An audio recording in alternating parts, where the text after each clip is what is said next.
Shalom, amados hermanos, y bienvenidos a nuestro segmento Salmos, el poder de Dios fluyendo a través de mí.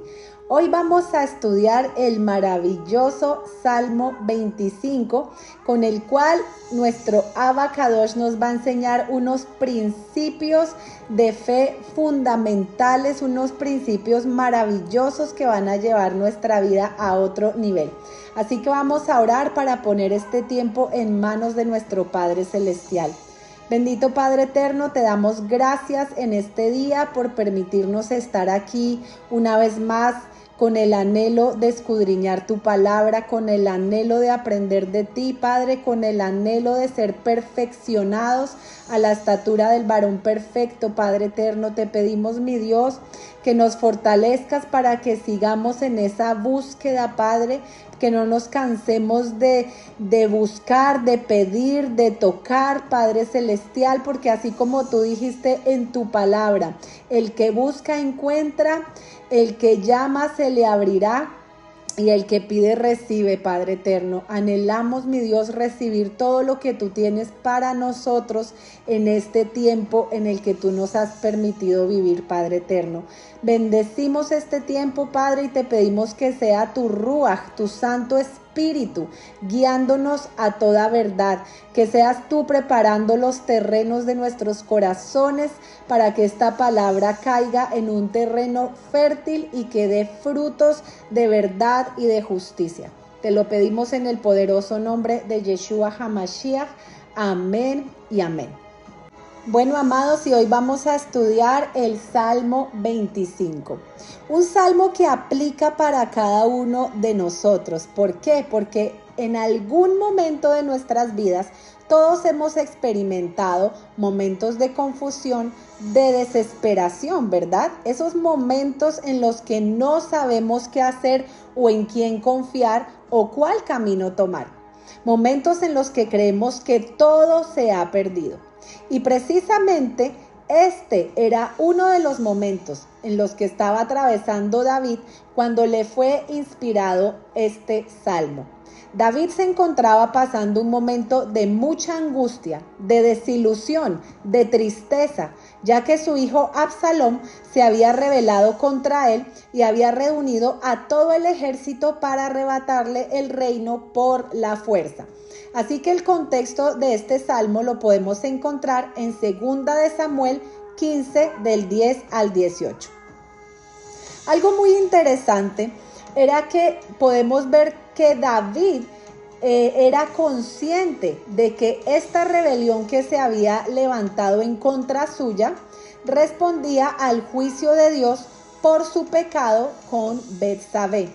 Recordemos las palabras del profeta Natán en 2 de Samuel 12:10, después de que él pecó con Betsabé y él lo hace caer en cuenta de su pecado, él le dice: por lo cual ahora no se apartará jamás de tu casa la espada, por cuanto me menospreciaste. Y algo muy importante que podemos aprender de David al leer este salmo es que David reconocía sus errores. Él sabía que esto que estaba sucediendo, esta situación que se había levantado en su contra, era una consecuencia por aquel terrible pecado que él había cometido, dejándose llevar por los deseos de su carne. Así que el primer principio que aprendemos aquí de David es a tomar responsabilidad por nuestras faltas, reconocerlas y humillarnos delante de Dios. No culpar a otros, no decir yo hice esto porque tú dijiste aquello, ¿verdad? Sino es venir humillados delante del Eterno, reconocer nuestras faltas, porque de esa manera Él desata su misericordia sobre nuestras vidas. Así que David, reconociendo que a causa de su pecado, él podía traer aún un mal mayor, más grande sobre todo el pueblo, que hace, se apresura a huir del palacio y de la ciudad de Jerusalén. En este momento David se encontraba perplejo, no sabía qué hacer, estaba confuso y triste, no sabía si quedarse o huir, si irse muy lejos o distanciarse un poco. No sabía si llevar consigo a sus colaboradores o mandarlos a que se quedasen en la ciudad. No sabía si resistir o claudicar. Y yo sé que todos nosotros nos hemos encontrado en esa situación, que no sabemos qué hacer, no sabemos a dónde ir. Una situación en la cual el dolor, la tristeza, la desilusión es tanta que nuestra mente se llena de confusión y no sabemos qué camino tomar. Y es en esos momentos que debemos hacer lo que David nos enseña en este salmo. Él sabía que el único que podía traer dirección y claridad a sus pensamientos era aquel que lo había formado en el vientre de su madre y aquel que lo había escogido como rey de Israel. Así que vamos a leer lo que dice este precioso salmo, el Salmo 25. Comienza diciendo: a ti, oh Eterno, levantaré mi alma.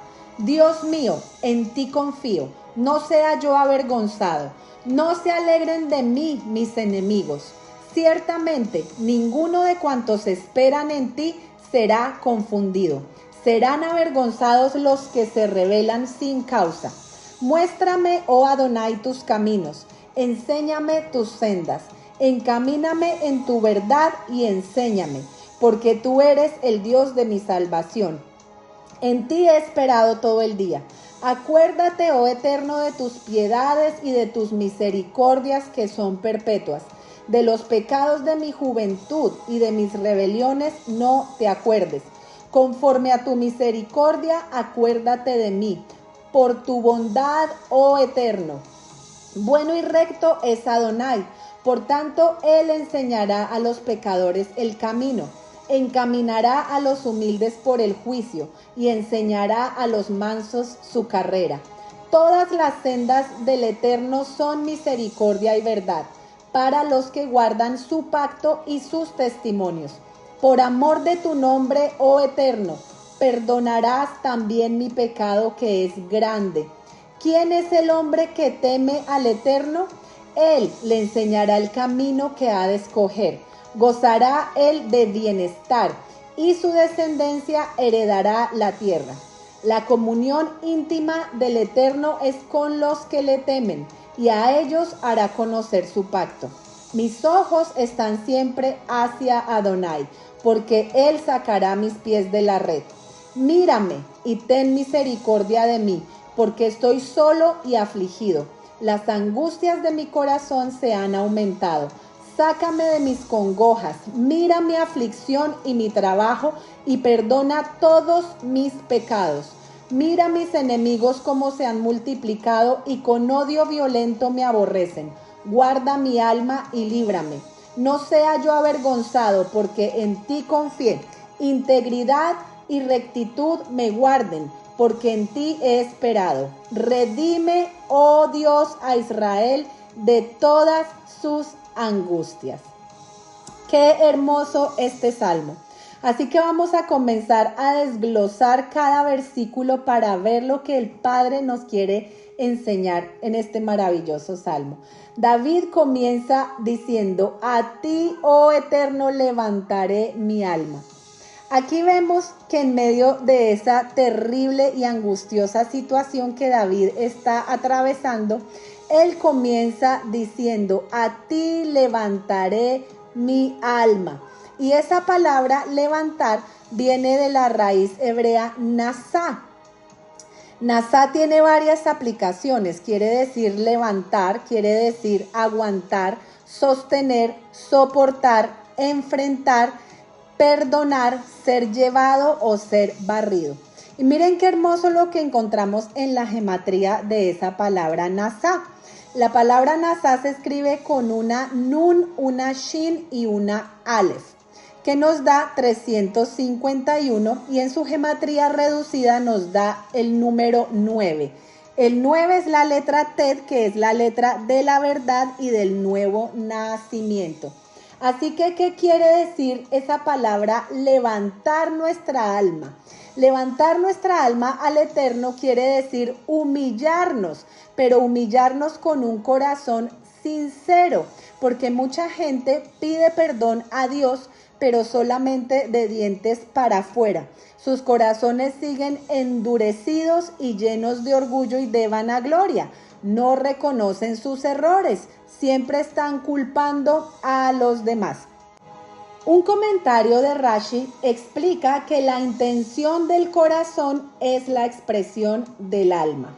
Así que a Dios le importa la intención de nuestro corazón por encima de cualquier apariencia engañosa, ¿verdad? Porque muchas veces hay gente que viene a pedir perdón por algo, a pedir disculpas, pero tú no le ves realmente que lo esté sintiendo en el corazón. A lo mejor lo hacen porque van a perder algo, por algún interés escondido, pero Dios es el que escudriña los corazones y Él sabe cuál es la verdadera intención de nuestro corazón.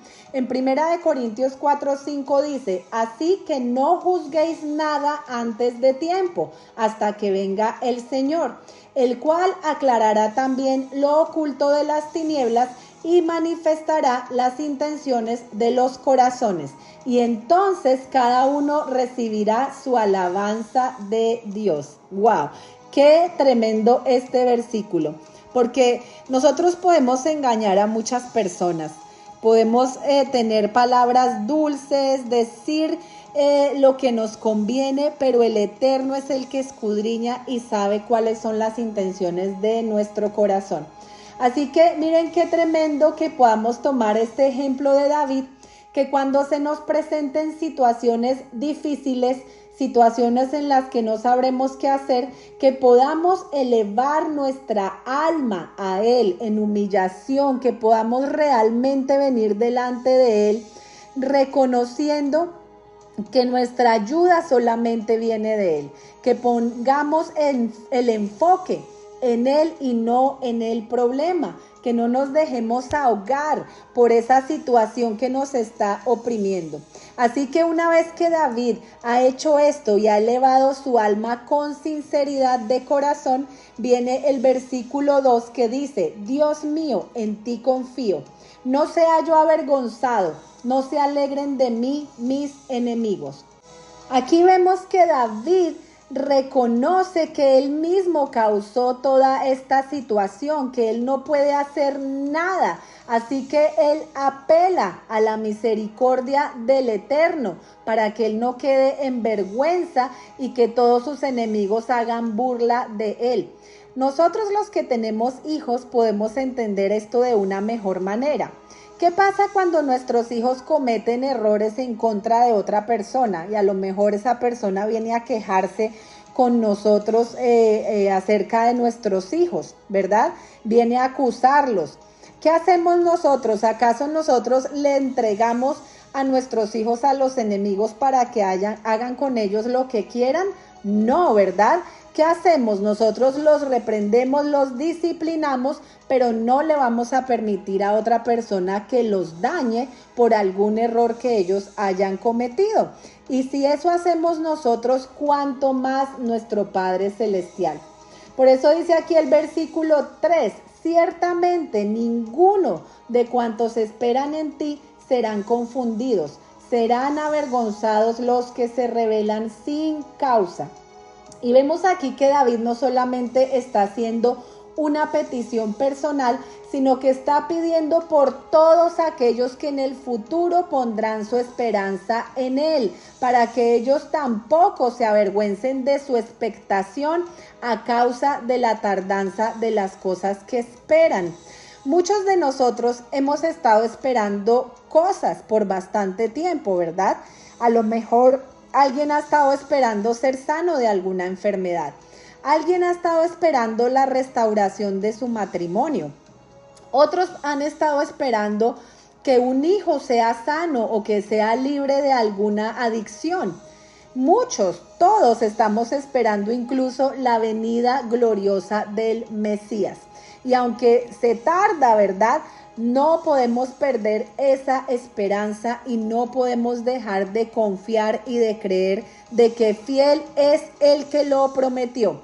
Romanos 5:5 nos dice, y la esperanza no avergüenza, porque el amor de Dios ha sido derramado en nuestros corazones por el Espíritu santo que nos fue dado. Y miren qué hermoso, porque esa palabra amor es la palabra hebrea ahava. Y la palabra hebrea ahava quiere decir el ejercicio de la perfección divina. Es hacer la voluntad del Eterno de la manera como Él la haría, pero de una forma desinteresada. No porque voy a recibir algo, no por evitar el castigo ni por evitar el infierno como realmente nos presenta en el Evangelio. Recibe a Jesucristo y no te vas a ir al infierno. Entonces tenemos la motivación correcta, sino es obedecerle por amor a Él, ¿verdad? Por agradecimiento de todo lo que Él ha hecho por nosotros, de que nos salvó.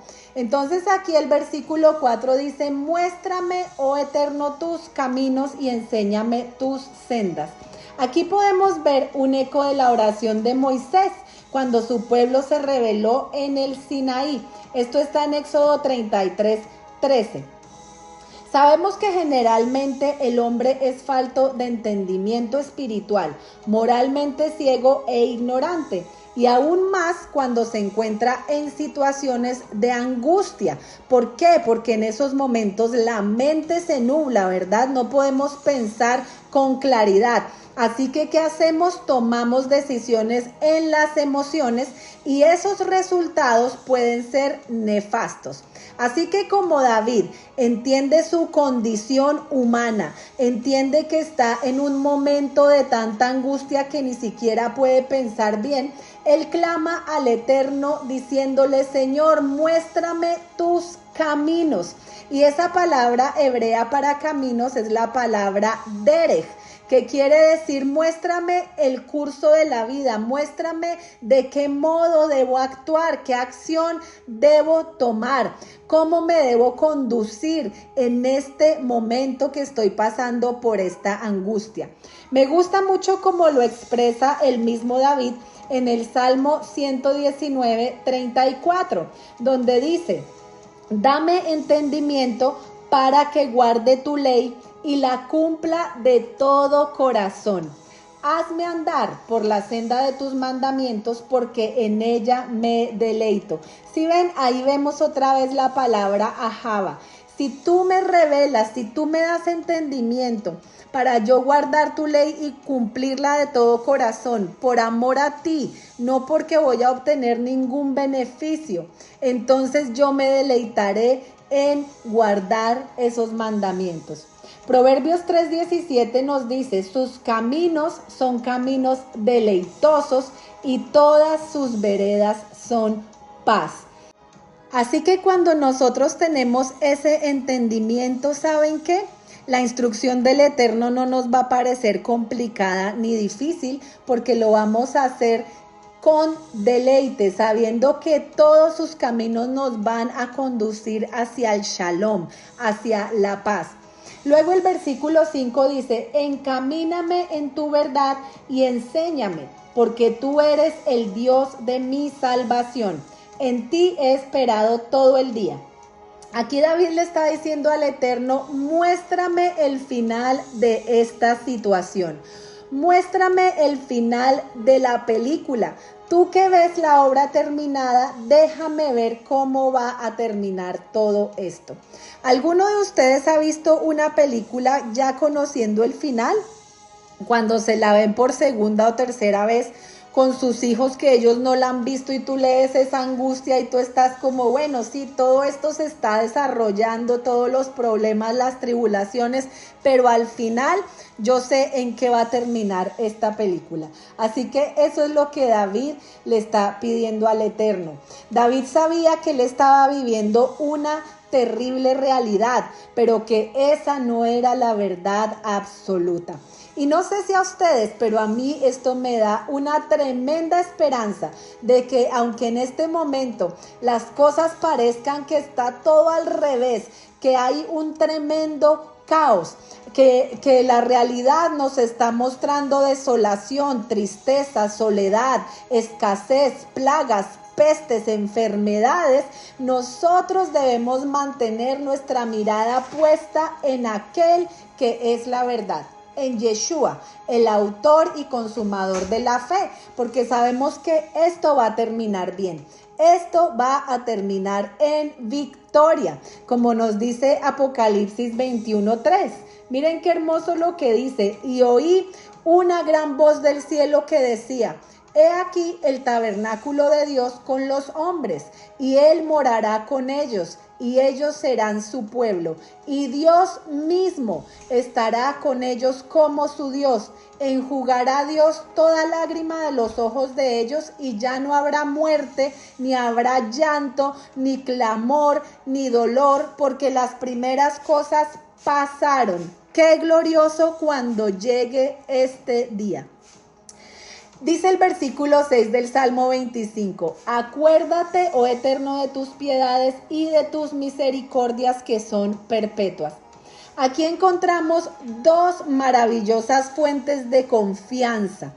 ¿Cuáles son esas dos fuentes? Sus piedades y sus misericordias. Y además de eso nos dice que son perpetuas. La palabra hebrea para piedad es la palabra rahameja, que viene de la raíz raham, que significa vientre. Así que podemos decir que las piedades son los sentimientos de ternura y compasión que siente una mujer que ha dado a luz a un bebé desde su vientre. Así que es como que David le está diciendo al Señor: Padre, tú me formaste en el vientre de mi madre y me has dado a luz, tanto en lo físico como en lo espiritual. Por favor, muestra ternura al fruto de tu vientre. Más adelante, el profeta Isaías lo describe de una manera maravillosa. En Isaías 49:15 dice: ¿se olvidará la mujer de lo que dio a luz para dejar de compadecerse del hijo de su vientre? Aunque olvide ella, yo nunca me olvidaré de ti. ¡Qué maravillosa promesa! ¡Qué maravillosa promesa para cada uno de nosotros!, ¿verdad? Y tenemos la otra palabra, que es la palabra misericordia, que en hebreo es Hesed, que significa amor misericordioso de Dios. Para entenderlo mejor, necesitamos ir al capítulo 1 del libro de Oseas. Allí vemos que el Eterno le ordena al profeta Oseas desposar a una mujer fornicaria que constantemente le es infiel. Pero el amor que puso el Eterno en Oseas por su esposa era tan grande que, a pesar de su infidelidad, él siempre iba a buscarla para traerla de vuelta y aún pagaba para recuperarla. Asimismo es el amor de Dios por su pueblo Israel. A pesar de nuestras infidelidades, a pesar de que nosotros le hemos fallado de todas las maneras posibles, su amor por nosotros permanece fiel.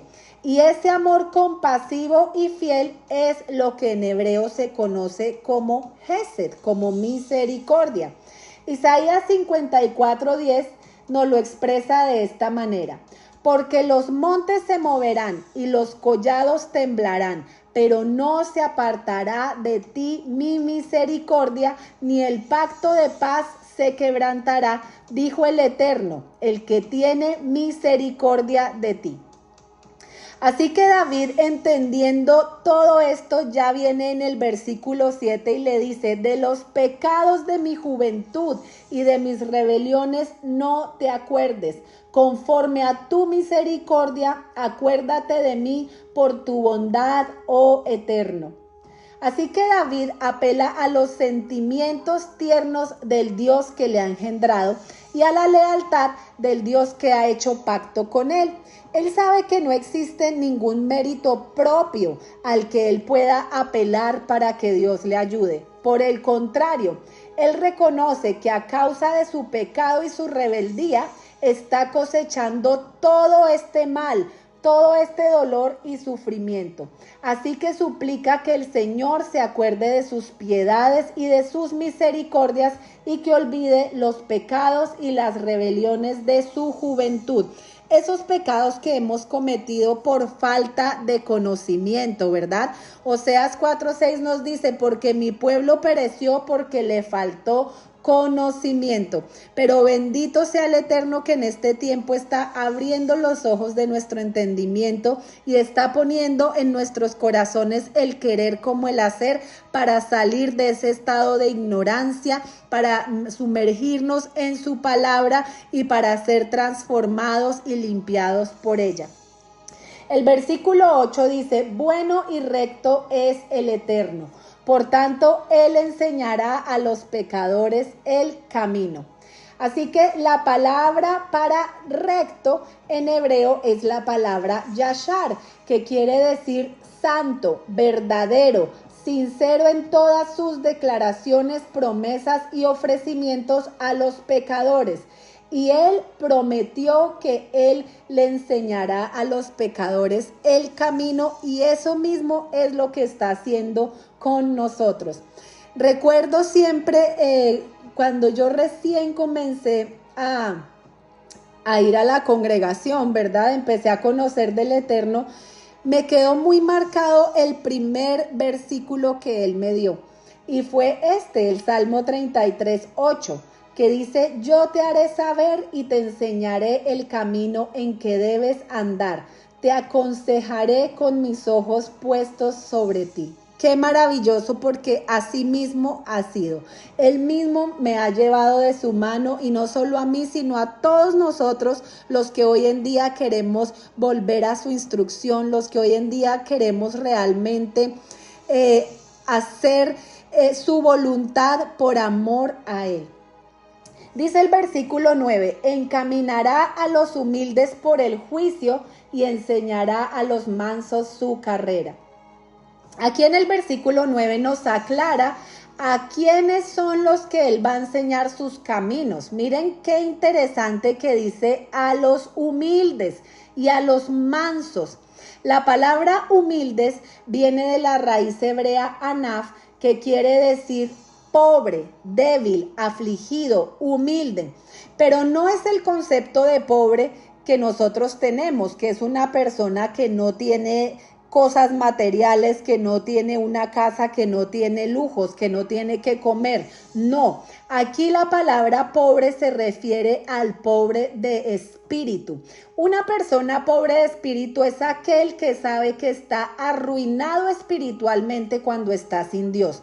Es aquel que está desprovisto de toda virtud y reconoce su pobreza total ante el Señor. Esto se refiere a la profunda humildad de reconocer la absoluta bancarrota espiritual de uno mismo cuando estamos apartados de Dios. Por eso fue que Yeshua en Mateo 5:3 dice: bienaventurados los pobres en espíritu, porque de ellos es el reino de los cielos. Y aquí también nos hace mención de los mansos. ¿Y qué es una persona mansa? ¿Será que una persona mansa es una persona mensa? No. Vamos a ver lo que quiere decir la mansedumbre. La mansedumbre implica la capacidad de autocontrol, de dominar la cólera cuando asalta. Está relacionada con otras virtudes como la humildad y la apacibilidad, y su base es la disposición de acatar la disciplina del Eterno. El manso es aquel que ha dejado atrás los arrebatos emocionales. El control de sus emociones está bajo la guía del Espíritu Santo, y es por esta razón que todas sus palabras y sus acciones traen vida, acercando a las personas a Yeshua. Entonces nos dice Yeshua en Mateo 5:5: bienaventurados los mansos, porque ellos recibirán la tierra por heredad.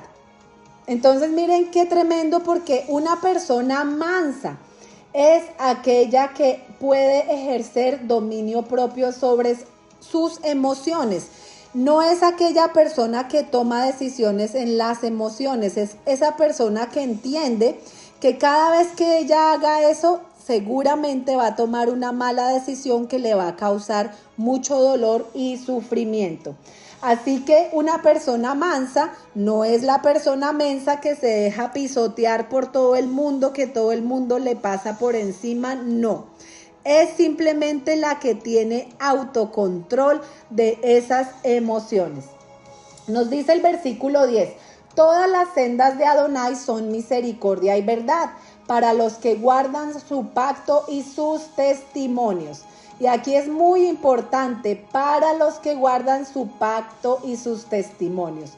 Y dice que las sendas de él son misericordia y verdad, o sea, son Gesed y Emet. Muchas veces nuestros caminos se llenan de dificultad y de dolor a causa de que erramos al blanco, de que hemos pecado. Y cuando eso sucede, el Eterno nos aplica la vara de la verdad. ¿Para qué? Para provocar en nosotros un arrepentimiento genuino y para que nos volvamos a Él con todo nuestro corazón. Pero hay otras ocasiones que vienen esas pruebas y vienen de una manera generosa como una oportunidad para que nosotros podamos ejercitar nuestros dones, porque el Eterno quiere llevarnos a otro nivel. Él quiere que ensanchemos nuestra alma y quiere darnos hermosas lecciones de vida que nos ayudarán a seguir escalando esos peldaños espirituales que necesitamos escalar para llegar a donde necesitamos llegar. Así que estos que guardan su pacto son los que entienden en su interior que aunque la situación que están pasando ahora puede ser incómoda, no es muy agradable, todo esto obrará para bien. Así en el momento no entiendan lo que está pasando, ellos saben que el Eterno está en control y que si Él está permitiendo esto, es por un bien mayor. Por el contrario, los que no están en su pacto y no conocen los pensamientos de Dios, ¿qué hacen cuando vienen estas pruebas? Se quejan, reniegan de Dios, hasta niegan la fe. Entonces esto es muy importante. El versículo 11 dice, por amor de tu nombre, oh Adonai, perdonarás también mi pecado que es grande. Y aquí vemos una clave muy importante para vivir una vida plena, y es el entender cuán grande es nuestro pecado. Es el entender que no podemos hacer nada para salvarnos, solo a través del sacrificio de Yeshua. Pero cuando nosotros tenemos orgullo en el corazón, y a lo mejor pensamos, ay, pero en realidad yo no soy tan malo. ¿Qué pasa? Que allí minimizamos la obra de Cristo, la obra de Mashiach. Así que debemos pedirle al Eterno que a través de su Espíritu, que es el único que convence de justicia, de pecado y de juicio, nos muestre nuestra condición pecaminosa y carnal. Yeshua dijo en Lucas 7:47, por lo cual te digo que sus muchos pecados le son perdonados porque amó mucho, mas aquel a quien se le perdona poco, poco ama. O sea que si tú crees que después de todo tú no eres tan malo, no podrás desarrollar la gratitud y el amor en tu corazón sabiendo que merecías la muerte, pero que otro tomó tu lugar para darte vida y vida en abundancia. Solamente cuando se es consciente del pecado que hemos cometido en contra de Dios y que Él en su gran misericordia nos perdonó, podremos amarlo de verdad y estar eternamente agradecidos. Allí es cuando se va a manifestar ese ahava, ese amor. Dice el versículo 12, ¿quién es el hombre que teme a Adonai? Él le enseñará el camino que ha de escoger. Gozará él de bienestar y su descendencia heredará la tierra. Temer al Señor es amarle, y amarle es igual a deleitarse en guardar sus mandamientos.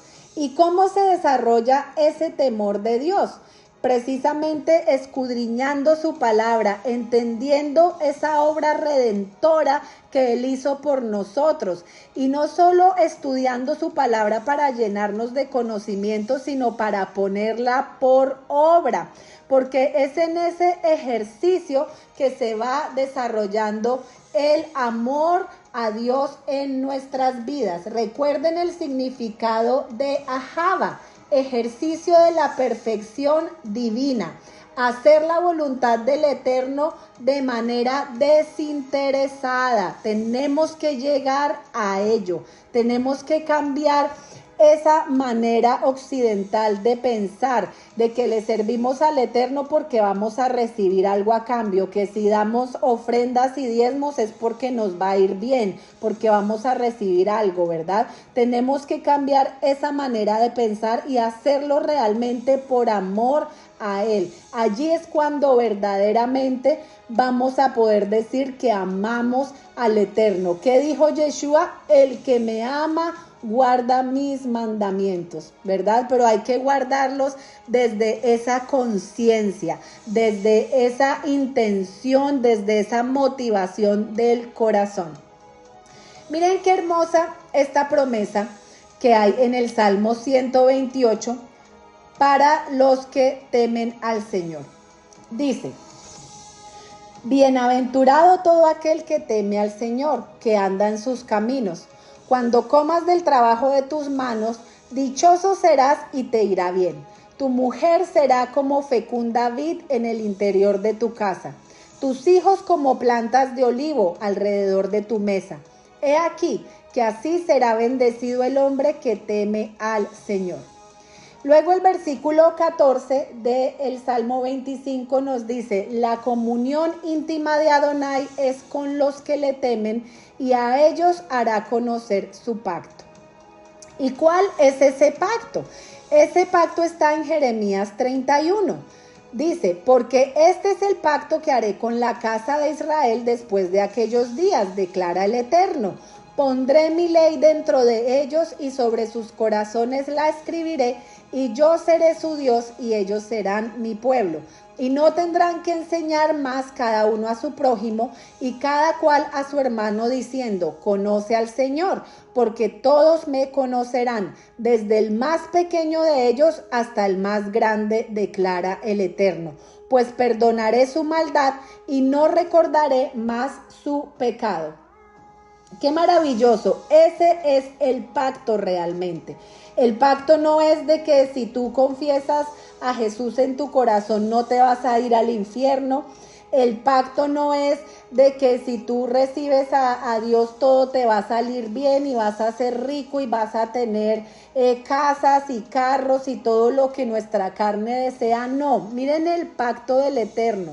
Dice que Él mismo pondrá sus leyes en nuestro corazón. ¿Para qué?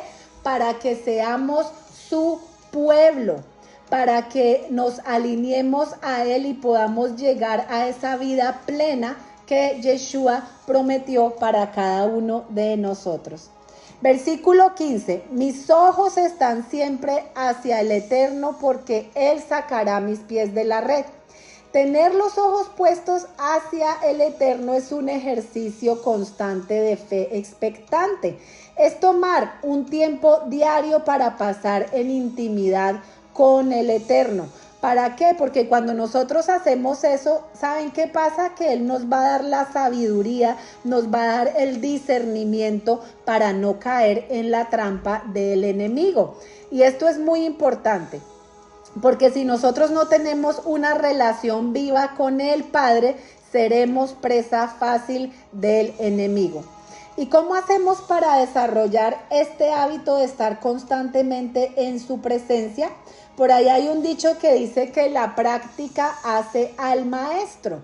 Y practicar significa aprender por repetición.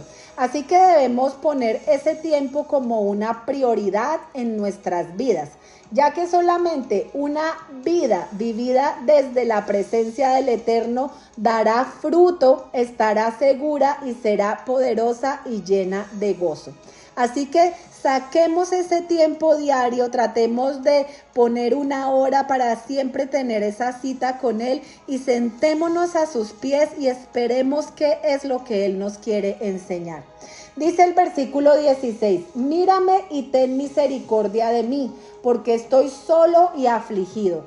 Las angustias de mi corazón se han aumentado. Sácame de mis congojas. Mira mi aflicción y mi trabajo y perdona todos mis pecados. Mira mis enemigos cómo se han multiplicado y con odio violento me aborrecen. Aquí en estos versículos David repite 3 veces, mírame, mira mi condición. Aunque soy el rey de una gran nación, no tengo a quién más ir, no puedo hacer nada para salvarme, no me puedo ayudar, soy tan solo un hombre. Mira mi causa y defiéndeme. Aquí David se humilla. Qué importante es estar siempre en esa actitud de rendición delante del Señor. El versículo 20 dice, guarda mi alma y líbrame, no sea yo avergonzado porque en ti confié. Integridad y rectitud me guarden, porque en ti he esperado. Redime, oh Eterno, a Israel de todas sus angustias. Así que aquí vemos que David concluye de la misma manera que comenzó, expresando su dependencia y su confianza hacia el Eterno. Es bueno esperar en el Eterno porque Él prometió que Él es escudo para los que esperan en Él. Así que si Dios es con nosotros, ¿quién puede estar en contra? Y David termina con esta poderosa oración, diciendo, redime, oh Eterno, a Israel de todas sus angustias. Y esta es la esperanza que tenemos como pueblo del Eterno, que esa redención está a punto de manifestarse. Finalmente, Israel recibirá descanso de todos sus enemigos y entraremos en una era de paz y de gozo delante de nuestro Elohim. Que el Eterno nos fortalezca para permanecer con nuestra mirada puesta en el autor y consumador de la fe, en Yeshua HaMashiach. Qué poderoso salmo, ¿verdad? Así que, ¿cómo vamos a orar con este Salmo 25? Este Salmo 25 es sumamente poderoso cuando necesitamos pedir perdón por los errores cometidos, cuando necesitamos humillarnos delante del Padre. También es bueno para ahuyentar la soledad, para escapar de las trampas del enemigo, para alejar a todos esos enemigos que nos amenazan de muerte, para salvarnos de una desgracia y para poder obtener esa vida plena que todos anhelamos, esa vida abundante. Así que sigamos orando con los salmos, sigamos aprendiendo de nuestro Eterno, de esos maravillosos códigos que Él nos ha dejado en su palabra. Padre, te damos gracias por todo lo que nos has enseñado hoy, Padre Celestial. Te pedimos que esta palabra hoy nos posicione en un peldaño más arriba de donde estamos, Padre. Que saques nuestra mente, Señor, de toda mentalidad escasa, de toda mentalidad, Padre Celestial, limitada, Padre, porque servimos a un Dios que no tiene límites. Servimos al Dios Todopoderoso, Padre Celestial, que asimismo nosotros podamos orar con tu palabra, que podamos clamar a ti, Padre Celestial, sabiendo las promesas que hay para nosotros, Padre Celestial, que ninguno de nosotros se quede en el camino, Padre, que todos podamos poner nuestra mirada en Yeshua, el autor y consumador de la fe, sabiendo, Padre Celestial, que esta carrera que estamos corriendo tiene un gran galardón, Padre. Gracias te damos en esta hora, en el poderoso nombre de Yeshua HaMashiach. Amén y amén. Amados, por favor, compartan y si les ministro esta palabra, por favor, denle un like y compártanlo. Bendiciones y shalom, shalom.